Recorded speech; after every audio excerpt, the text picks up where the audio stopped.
Hello and welcome into another edition of the Wolverine.com's post-game show here on the Wolverines YouTube channel. Tech support is a wonderful thing. Tech issues cannot bring us down. We are here like we are every Saturday. A couple things to sort out behind the scenes, but shout out to producer Hutch. Shout out to former Michigan defensive lineman Ryan Van Bergen, who's with us every week. Again, Michigan wins 31-10 over Indiana on the road. Its second road game in a row. You guys know the drill. Every week on Saturday, we're sponsored to you by Lewis Jewelers, the official jeweler of Michigan athletics, and where Ann Arbor gets engaged. So shout out to the team over there. This was a weird one, Ryan. It tends to get weird when these two teams get together, no matter where it's played. Right off the bat, just initial takeaways, we're probably 30 minutes or so after the game. What's your in a nutshell take on this game? I think it's a tale of two halves and a team that was all but trying to get themselves into a trap game in the first half, both with how we were playing and executing, and not to mention I didn't particularly think that we were very aggressive with our play calls. And then in the second half, I feel like we opened up a little bit. Everybody seemed to relax a little bit, and we played some really good football in the second half. So showed some growing right on site, especially over halftime. Yeah, first and foremost, the immediate takeaway is thoughts and good vibes out to Mike Hart. A scary situation along the sideline early on in the game. It seems like he looked like he collapsed down there. Was carted off the field. Went to a local hospital. It seems like he had a seizure. So we'll see what happens with him. That's the immediate takeaway, at least on my end, is that you hope that guy is okay and then he's back on the sideline for Michigan sooner rather than later. A lot to sort through today. Obviously, like we said, a strange game, one that was tied 10-10 at the half. Michigan just had to kind of buckle down. There wasn't much of a flow in that first half because of the Hart situation and the officiating on both sides, and just some weird things that were going on. Blocked, you don't see Michigan give up blocked or have blocked field goals and then go get one on the other end of the field. Just really odd early on, like I said, as these tend to be against Indiana, but. Defensively, we're kind of getting dinked and dunked for 6 or 7 yards a time in that first half, and then buckled down. And I think every single drive, I'd have to look at the chart. Indiana's second half drives: punt, punt, punt, punt, punt, turnover on downs. The pass rush arrived again, 7 sacks on the day. Just a workmanlike effort from those guys as they continue to just kind of figure this thing out. Probably need to get a little better. Last week we saw them start hot and then kind of yield at the end. This week it was the opposite. You start cold and you have to buckle down and seal one late. But defensive adjustments, to me, that's the story of this game.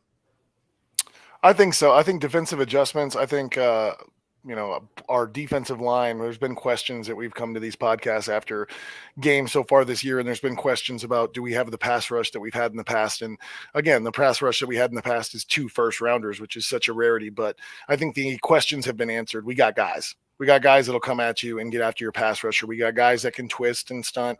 We got guys on the inside. We got guys on the outside. We got guys that can get after your quarterback. And as a former defensive end, I love to see it. I love to see how impactful that is in the game. I think our corners and safeties, unfortunately, to this point, we knew that because of the way the schedule shaped, that they weren't going to be tested early. So we were all, I think, waiting with bated breath to see what these guys could do when they got tested a little bit. And I give a little bit of credit to Indiana. They came out and played a game plan that was no holding back and balls out. And they aired it out. The officials were calling some ticky-tack, but I thought it was bad both ways. So if it is going to be bad both ways is a good thing. And I think our guys adjusted to playing a little less physical on the edges and just staying with tight coverage and jarring the balls out when they made contact. That was another thing I thought was really significant in the second half. Sanders still stands out as one specifically, but the amount of times we're running through guys that should be making catches but don't because of the contact. So our defense turning up, and I think the offense fed off of the defense, and the team surging in the third quarter, fourth quarter, I thought was a good sign to what was kind of a tentative start. When you go back and look at defensive adjustments that were made, at least schematically or game plan wise, what was the biggest difference to you from half one to half two? I thought that we were playing very aggressively and playing up in our coverage and kind of challenging them to see if they'd stretch us deep. And then kudos to them, they did. And then I think we adjusted and said, all right, if this is what they want to do, we'll keep them in front of us and see if they can get it in, from the red zone and beat us the long way, so to speak. And I think that was the adjustment we made. I think it was a very beneficial adjustment. It was the right call to do that. And it's nice to have a defense that, hey, as an 11-man unit, this is our strategy. And then all of a sudden you move a slider. Same thing that happened with our offense in the second half, but you move the slider away from aggressive over to conservative in the coverage area, and the whole team can respond. To me, especially with a first-year defensive coordinator, I don't know if we're talking about that enough, but very impressive from the defensive side of the ball for a team that I thought was throwing all their smoke they had from an offensive perspective. As we said before, 7 sacks today after 4 last week. We've had questions about how this pass rush was going to perform as the season went on, and the last couple of weeks, it's been wasn't always there in the Iowa game, wasn't always there in this game, but 7 sacks. I mean, Mike Barrett, Junior Colson, Ayabi Oki, who had, I think you can make the argument. We'll see what the grades look like coming out of it, but was maybe Michigan's best defensive player on Saturday. I mean, he was all over the place. Jalen Harrell had a good game. He had a sack. Mike Morris had a sack. Derek Moore had a sack.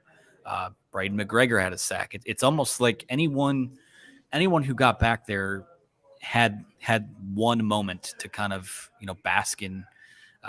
We knew that this is what it would look like. I mean, Indiana's a team that's going to drop back 50 times. 49 attempts from Connor Bazelak today, 25 for 49, 203 yards, 1 touchdown, and an interception. I want to talk about Michigan's quarterback play real quick because things have been very easy for J.J. McCarthy at certain points of this season. And last week was a bit of a training wheels type of game plan, sort of by design, by necessity, I'd say. I mean, when you play an Iowa defense that is as good as they are in their own building, you kind of put the training wheels on a bit. But Shackles were on a bit for the first half of this game, but he finishes about as good as you possibly can. 28 for 36, 304 yards, 3 touchdowns. The 1 interception in the end zone was bad, definitely forced in there. But when you make a mistake like that, the only thing that matters is what happens next. And Michigan's offense scored two touchdowns after that. So how'd you rate the day that he had back there?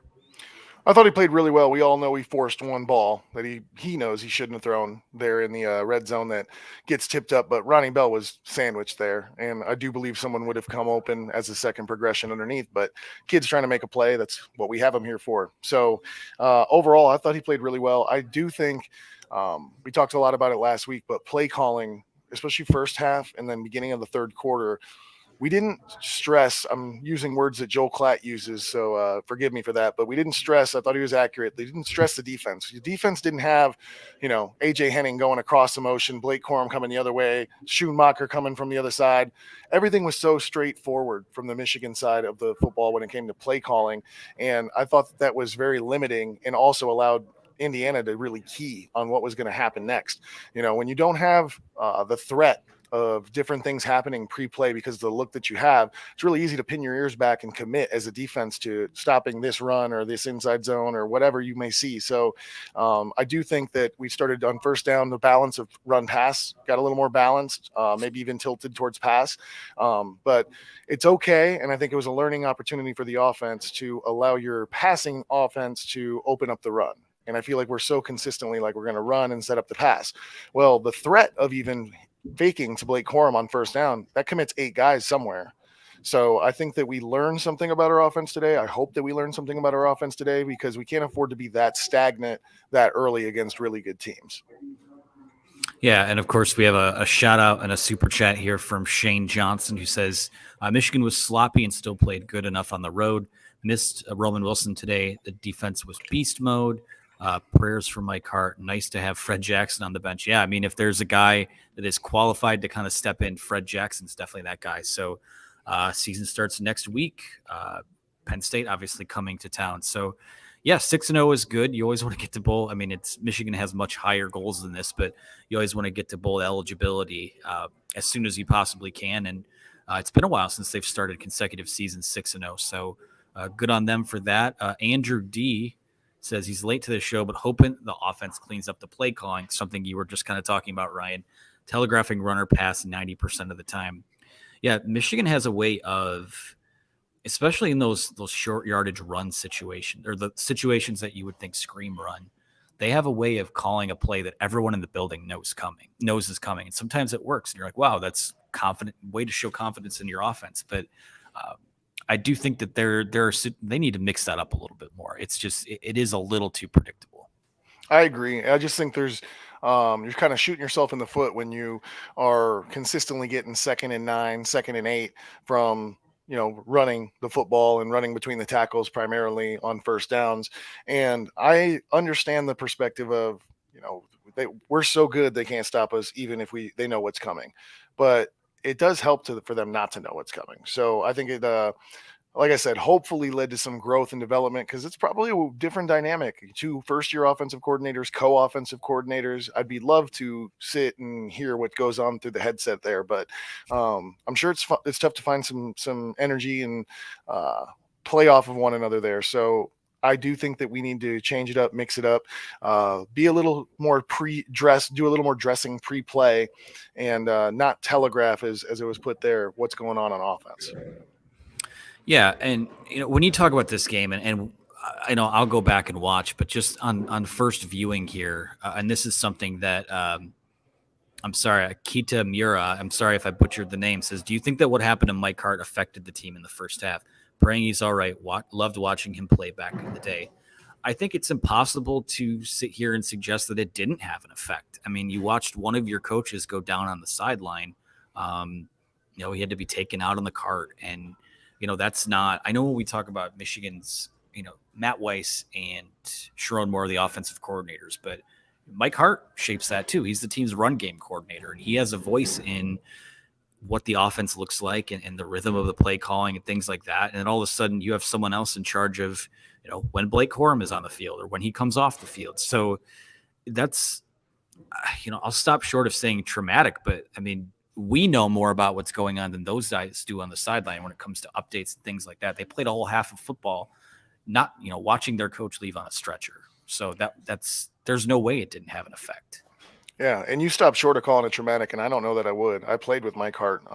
He was a senior when I was coming in as a freshman, and as a player, he was such a tremendous leader and obviously a great player. But more about his leadership and his influence in the locker room and stuff like that. So it's no surprise to me that he's had such a successful college coaching career. And you'd be a fool to say that he doesn't impact more than just the running backs room on that offense, because I know how he is in probably every day. Day in, day out. And the other thing is, you prepare as a player. If a football coach goes down because a play went into the sideline and he got tackled and compound fracture in his leg, as bad as it sounds, we see that. We're used to that. Mike Hart had a seizure out of nowhere, which would just be so scary and so jarring.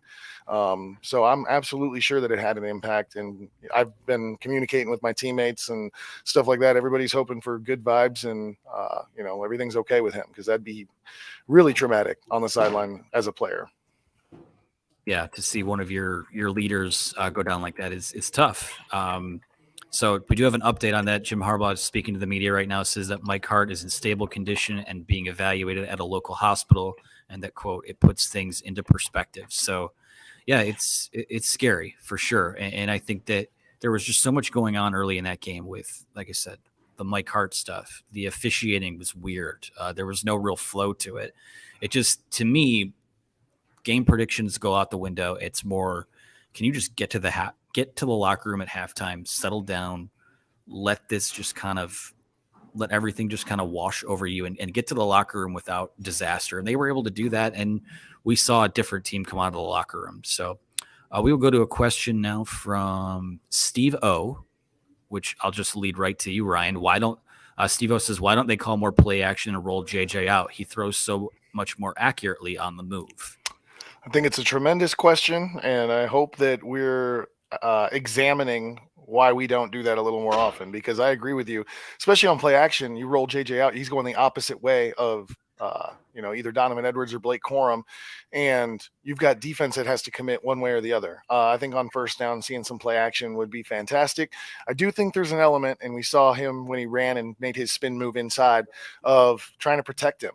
And I know that's not what we want to hear, but there is 6 more games left. And as we got from our earlier write in that the season starts now. And so I think we are trying to limit how many times he has an opportunity to go out there and run the football. Even though that's part of our offense and part of his game, we're trying to make sure that he stays healthy through November because we need him.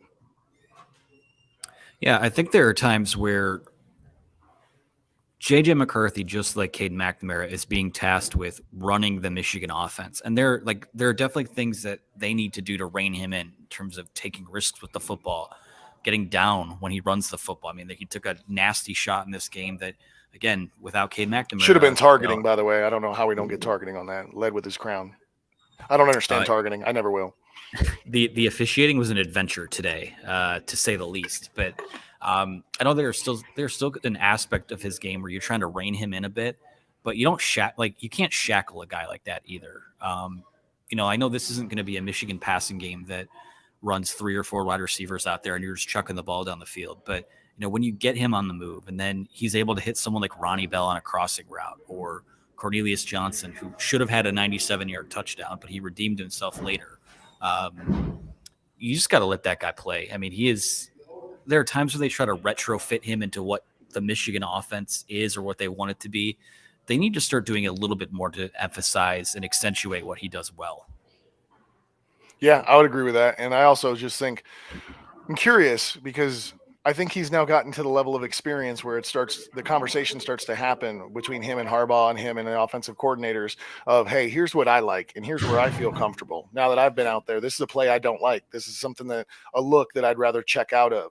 And there should be that dynamic and that relationship between them in the coaching room. So I'm interested to see how does the Michigan offense evolve to include the little spice and sprinkle that JJ McCarthy can do that's special, because I think Michigan has a very well-oiled V8 machine that runs in straight lines, but he's got some special to him. So can we include that in the offense, and will it get more inclusive as they continue to get more starts and more snaps together? For the record, too, it's very, I won't call it stupid, but it's also interesting that we're having this conversation on a day where he's 28 for 36, by far the most completions, most attempts he's had, 304 yards. It's his first 300-plus yard game in a Michigan uniform and 3 touchdowns. I mean, I'll be interested in seeing what Pro Football Focus and how they sort of grade it, because there were plays that were left on the field, but my God, I mean, it is, you can see what this can be when it's cooking. Ronnie Bell, 11 catches, 121 yards. Luke Schoonmaker, his third really good game in a row, 9 catches, 67 yards and a touchdown. It's, we're seeing all of that, and they still were able to sort of run the ball too. Blake Corum had 124 yards, 50-yard run as well. So, once they kind of hunkered down and figured out what they are and what they do well, I mean, Indiana couldn't stop them. It just seems like we're missing an element of the offense, and I see it. All those catches happen before 15 yards past the line of scrimmage. We do not challenge teams vertically almost at all. We had that one shot, I think, to Cornelius Johnson. That was a drop, but that was an out route, I think, at 15 yards. How many fades did you even see that we threw the ball to? But I got to believe there's a wrinkle in that playbook. I got to believe when we're stagnant in offense, there's got to be an out and up and something like that, because JJ has not only our offensive line keeping him upright, but he's got the mobility to extend those plays so that those double moves, I'm waiting to see the old school Mario Manningham double move and Chad Henne just dropping it in on him. And we have the guys that can do that at receiver. JJ, I think, can throw that ball, but we just don't see that on the field yet. And I'm fingers crossed that's second half of the season stuff, and we're going to see some of that as we move into the later part of the season here. All right. Adam Shepardson says, I believe versus top-tier teams, Michigan will hit on some of those play-action deep balls on second and third and short. They're setting those plays up like Joel Klatt says good offensive coordinators do, which also shout out to Joel Klatt and the Fox crew. 3rd week in a row doing a Michigan game, and they'll do a 4th game in a row next week when they're in town for Michigan Penn State. So interesting there. What do you think about – I mean, we're 6 weeks in. What do you think about putting stuff on film to set stuff up for later in the season? I don't know that that's always a method I agree with. I don't know if that's a method I agree with, but there's a strategy to playing your cards in the order that you like as a coach. And, I think that there's definitely some plays that have been put on films currently that there's a next evolution of this play continuing, or like I said, double moves from routes on receivers, stuff like that.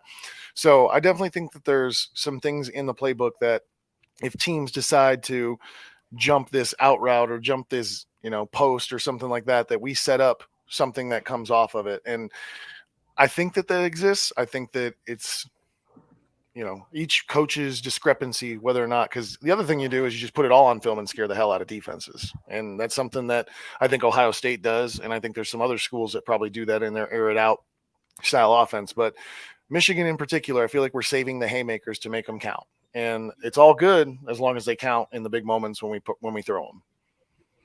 A couple post-game updates here. Of course, we said already that Mike Hart is in stable condition at a local hospital. Jim Harbaugh also speaking to the media saying that it appears that Trente Jones has one of those, quote, dreaded high ankle sprains. So probably looking at him being out for a couple weeks. That's the same injury that Carson Barnhart had and just came back from. So Carson Barnhart, who I thought played well at right tackle down the stretch. So we'll see what happens there.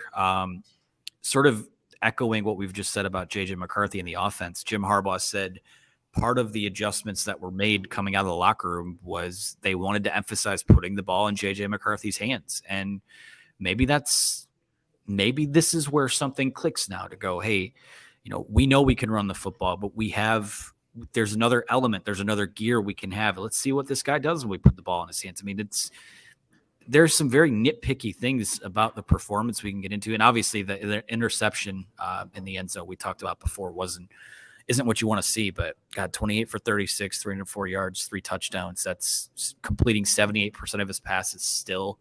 He's been remarkably consistent through, 5.5, 6 games. It's good to see for them moving forward. Let's see if we can get to a question here. Oh, there's a one on screen already from Jeremy. Jim said in his presser that they gave JJ the ball in the second half. Why wasn't that a plan in the first half against a bad pass defense? The plan's always, I think, you got to get Blake Corum going. If that's not part of the plan to get your offense started, especially in an away game, where you expect to have a lead and you want the clock to run off faster so you can get out of there, So I can totally see the objective being, hey, their pass defense might be worse than their rush defense, but screw it. We're going to run at them and see if they stop us. And so we ran at them, and they stopped us. And so the second half we came out and decided to be a little more dynamic. And again, that kind of hand washing a hand as far as when JJ gets going, Corum gets looser. And so does Donovan Edwards. So I hope we learned, we grow, and our game planning moving forward might be less punch one, punch two, and cohesive as far as giving Blake Corum and McCarthy enough touches, both. All right, we have a bit of an alphabet soup name here, but we'll just read the question. From your perspective, was it Indiana going away from the short passes that worked so well in the second half, or was it Minter's adjustments that changed the dynamic? My early take, probably a bit of both, but Ryan, you're the resident defensive expert here. So again, more of what you saw in terms of Indiana versus the adjustments that were made from Jesse Minter. Well, I thought they were taking some shots, and they were taking some shots because we were pretty loaded in the box, and they took some shots. And this happened, I hate to bring it up, but 2 years ago with Michigan State, where they started early with some shots, and we're getting called for pass interference, holding, lots of hands. The refs seem to be a little sensitive today. So you see that work, and all of a sudden you're like, well, hey, any advantage we can get. We were 22-point underdogs, so anything that can move the ball for us, we're going to go back to. And so I think that we noticed that they were going to take those shots and decided, all right, you're only going to score if you go the long way. So get ready to do 13, 14, 15 play drive and make no mistakes. Well, then all of a sudden we get to let our pass rushers go a little bit. And at quarterback at the end, you could just tell there was an internal clock of, I got to throw this ball out of bounds because I'm not taking another hit. Yeah, Eric says here in the chat that he wants to see more throws to Andrel Anthony. A little bit baffled by, no Roman Wilson today. I expect him back next week for Penn State, but I thought we'd see a little bit more of Andrel and AJ Henning, not as much of them. Andrel did have 2 catches for 32 yards. AJ Henning 1 catch for 16 yards. Again, this was 20 of McCarthy's 28 completions went to Ronnie Bell and Luke Schoonmaker. So Yeah, I was surprised by that. I'd like to see him get a little more involved. Adam Shepardson, another question from him says, "Do you see that juke by Corum in the third quarter? The defender acknowledged his move too. His feet are so freaking fast. It's insane. His vision is. That's the thing too. Is like when you have a back that's as good as Blake Corum is. I know people want to see them pass, but if Michigan was throwing the ball 50 times a game, people would be wondering why Blake Corum isn't touching the ball more. That and also the ball security that he provides. That's something that, Mike Hart was also famous for on top of all the other things that he did. But he only had, I think, 2 fumbles in his whole career. They're both in the last game in the bowl game, and he's reaching for the end zone in the Capital One Bowl. So, but Blake Corum does a really good job taking care of the football too. And that's one thing offensively we've got to be super pleased about. I know we get so nitpicky, but today was J.J. McCarthy's first interception in 2022. And the offense, as far as a team for turnovers, I don't know what we're at, but I got to believe we're at one of the best in the country when it comes to our offense not giving the ball away. So, Blake Corum has to see his touches. The thing is, I just think that we can adjust when and how he gets those touches and also give him some distraction so they can't commit 9 guys to stopping the run on 1st and 10. Another question from Eric here. He says, how impressed have you been by Iyabi Oki? Has he earned a starting position? He's earned more playing time. I think we can safely say that. He's been one of Michigan's most productive pass rushers. Still have some questions, at least on my end, in terms of 3-down ability. And there were a lot of times today because Indiana runs tempo where he had to stay on the field, but held up pretty well there. I have questions about his maybe run defense still, but it's pretty clear to me he's ascending, as is Derek Moore. Absolutely. Yeah, both of them looked well. I was going to mention Derek Moore if we didn't get around to him because I thought he looked really good. And I always got to mention my man Mason Graham because he just gets better game in, game out. And honestly, Mozzie had a really big game. I can't think of his name, number 78, but he played really well at the defensive tackle. The only reason that these guys on the edge are having so much success is because there's nowhere for the quarterbacks to step up to. The defensive tackles haven't statistically shown up in the sack column so much as the edges have. But the reason the edges have been so successful is because the occupation of the guys in the middle. So the guys in the middle are doing a tremendous job pushing the pocket and aren't seeing a whole lot of credit for it. As far as Oki being a starter, it's kind of one of those things. I feel like defense has changed. Yeah, there's 11 guys listed as a starter, but I guarantee you Oki is number 1 end or rush on the nickel package, the dime package.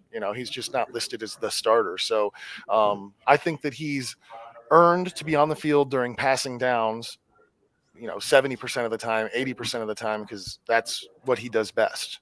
So I think that you'll see us utilize him in situations, and we're spoiled right now when it comes to the depth and different guys that we have and what they can do on the edge. There's no real reason to bring him in against a Wisconsin and have him play 5 technique end. He's not going to find success there. So I think we're using him as much as we can in a spot where he's at his best. And that's why you're seeing him show up in impact games with 25 plays a game.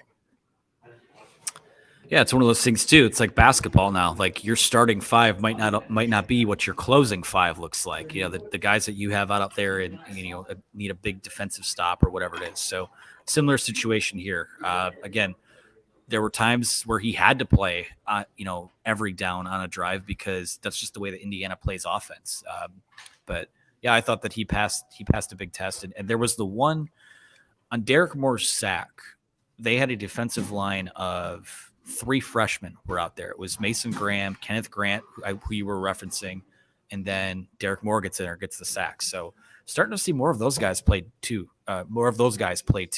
Jimmy Rolder had a lot of playing time. Seems like he was subbing in on passing downs for Junior Colson. Maybe that's something they're trying to work in after some of the coverage issues they had last week. But yeah, that was the biggest thing coming out of the half for me was that they were getting more pressure up the middle, and what Indiana was trying to do was get the ball out quick. And when you snap the football and there's already a 350-pound defensive tackle bearing down on you, forces mistakes. So shout out to those guys for all of that. Josiah Wittenbach wants to know, Michigan's red zone offense is putrid. How does that get better? What are you seeing with what's going on down there? It seems, I won't call it too cute, but there's not a lot of flow last year. They're still scoring touchdowns, but it's still definitely a work in progress. Well, I think that goes back to the point I initially started with of there's not enough dressing and pre-snap movement prior to the snap of the ball, and the predictability of where the ball is going to be in the red zone is just very high right now, in my opinion. And we just got to get a little more creative with how we do some of our plays. There's a lot of our plays that I feel like would work just a little bit better if we dress them or at least threaten them differently. Because defensively, if I know where the ball's going or have a high probability and want to commit in the red zone, and I happen to be right, you're stalling, and that's something that I feel like we've seen with our offense that could improve. But I also think that we're really okay with allowing our defense to go on the field and win games with us kick field goals every other possession. I don't know how everybody's going to feel about that, but as a team, we get points every drive. They may not be touchdowns every drive, but we're getting points every drive. And there was a time where I feel like 2 years ago, 3 years ago, we were like, oh my God, we can't score a touchdown in the red zone. I don't think that's the case. We're not there in that same position again. So I do think we got to get a little bit more creative, but overall, I actually don't think our red zone offense is putrid. I think it could use improvement. But I do like the reach of a good vocabulary word. Jake Moody isn't kicking as many field goals right now as he was this time last year, so by default, that's an improvement. I want your take on this one because this is a guy that you played with. Adam says that Mason Graham reminds him of Mike Martin, solid wrestling background, violent hands, stout. Do you see that? Absolutely, I see that. I see him in him. I see him in him. I see Mike in him, and then I feel like I see like a little bit more explosive, like Mo Hurst, maybe a little bit smaller Mo Hurst, but a guy that just can be so violent right off the ball. And as a freshman, that's super impressive because usually the physical element, it's just tough to be ready. By the fall of you're 18 and you're playing against 24-year-olds that have been in college for 5 years, hitting the weights for 9 months out of those 12 months in those 5 years, and to not be physically inferior your freshman year on the defensive line is just tough. And the fact that he's doing what he's doing, and there's other young guys coming along with him, our defensive line depth and future looks very bright, which excites me. Who out there reminds you of you? um Honestly, I would love to say Morris, but I didn't play on the edge like that. If I could have been Morris, but I got to go to three technique, and me and Mike got to do some twists and stuff like that. I didn't have the speed that he had. I don't see me out there. I've looked at this, and as humbly as I can say it, I would be probably holding the helmet if I was playing nowadays because the positions just evolved. I might be able to play a nice solid three technique, but I feel like the positions evolved. It's gotten so much faster. These guys are tremendous athletes, and as much as I like to think highly of myself, I don't think I can hold a candle to some of the guys that have come off the edge here recently for Michigan. Well, obviously next week Michigan gets Penn State. Penn State on a bye this week. So this next question is, Ryan, how does your opponent having a bye week affect your preparation leading up to the game? So just, I guess, all sides of that. Penn State's on a bye. How do you game plan for that? How do you, what's the plan going into a game like that? I don't think it changes your week at all, which is actually, I think, our advantage. I always have hated, and even as a fan now watching, I hate the game after the bye week. And because for some reason, there's always just some sluggishness, some slowness, some non-crispness. You get so finely tuned week in, week out of here's my Monday morning, afternoon, evening, Tuesday, all the way through, and you get so consistent. And then there's this week that it's like, well, we're not doing it this week, but we're going to pick right back up. And it takes a lot of good coaching, planning. You got to be smart with your strength and conditioning. But there's so many elements to a bye week that I think work to your disadvantage in preparation for your next game. As much as people probably think, oh, a week off heals the body, which it does. But I think it weakens the mind a little bit. So I'm happy that Penn State had a bye week and now have to come play us in our place. They have not played well when they've come to the Big House, even when they've had a good team as of late. And James Franklin has kind of had his lunch money punked by Jim Harbaugh on more than one occasion recently.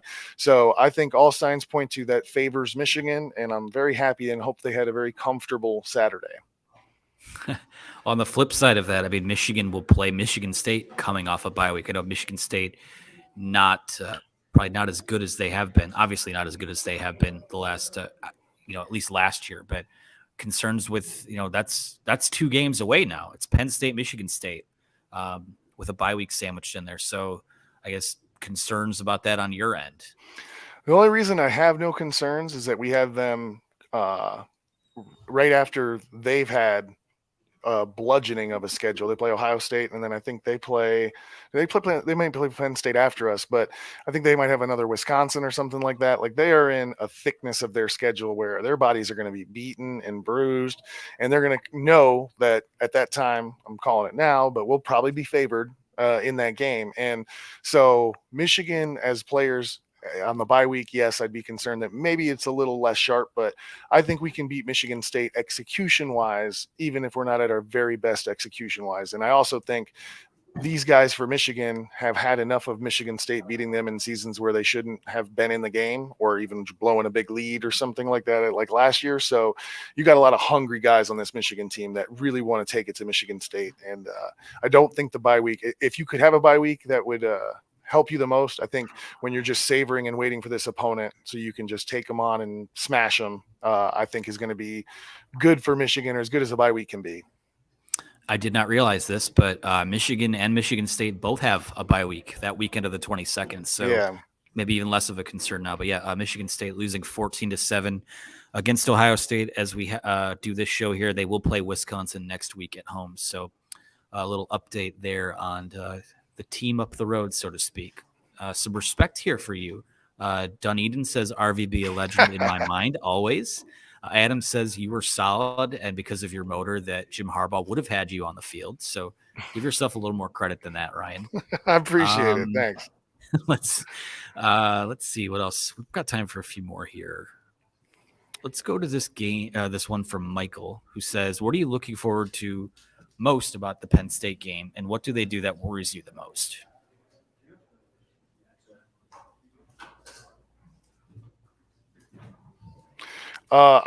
For me personally, I am worried about Penn State's defense. Penn State, we know Penn State is linebacker U, and they went to Auburn and smothered Auburn, which we don't know. Auburn's not great this year, but I feel like Penn State's defense has got tremendous recruits, lots of talent. There's a tradition of excellence on their defense, and our offense, we just haven't really been tested as much as we maybe wish we would have been as we get into this game. And it'll be interesting to see. Penn State can create turnovers. Penn State can get you off the field fast. So offensively, it'll be interesting to see, can we move the ball at will? Is there going to be some struggles that we need to overcome? Because Penn State, I feel like on defense, is probably the best that we're going to see until the Ohio State game. And even then, at the end of the year, we might go, Penn State, Ohio State, toss up. Penn State might have the edge. So I'm interested to see all the facets of our offense, because I think we may need all the bullets in the gun when it comes to playing Penn State against Penn State's defense.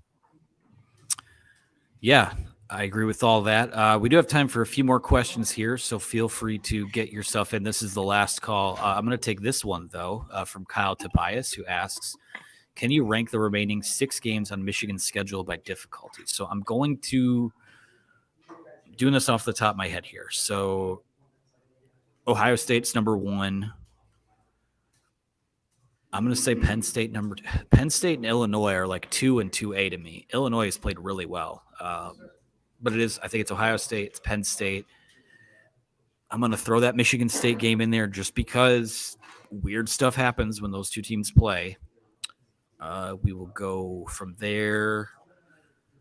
Thank you, Hutch. Hutch is a good producer. Probably from there, I would say Rutgers, Nebraska will kind of be how I would round it out. So Ohio State, Penn State, Michigan State, Illinois, Rutgers, Nebraska. There we go. That's how I would rank it. Any thoughts on that? I would agree for the most part. Ohio State, at Ohio State, that's the only reason that I give them the nod there right now. I just don't know that we were talking about it on the broadcast today, that they are the top team in the NCAA. I just don't see that yet. Maybe potentially, but I don't know that I've seen it yet to confirm that that's what I feel about Ohio State. And I think Penn State is better nationally than maybe they're getting attention for. But Ohio State number 1, Penn State number 2, Illinois number 3, Michigan State number 4, Rutgers at 5, and Nebraska at 17, because they're terrible. All right. Well, I don't see any more questions, so I think that's going to do it for us here. Again, Michigan wins 31-10 at Indiana. It wasn't always pretty, but at a certain point, it was just figured out, and let's get on to next week. 6-0, that's a good spot to be in, or officially at the halfway point this season.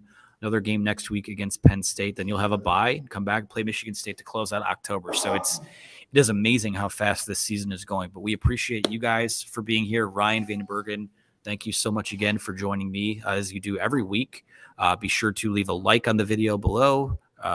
Subscribe to our channel. Lots of great stuff coming over the next couple of weeks as things really get kicked into the next year. We've got basketball content coming next week as well. Big Ten Media Days in Minneapolis. I'll be there for that. So for Ryan Van Bergen, for the Wolverine, for producer Hutch behind the scenes, thank you everyone for watching and listening, and we will talk to you again next time.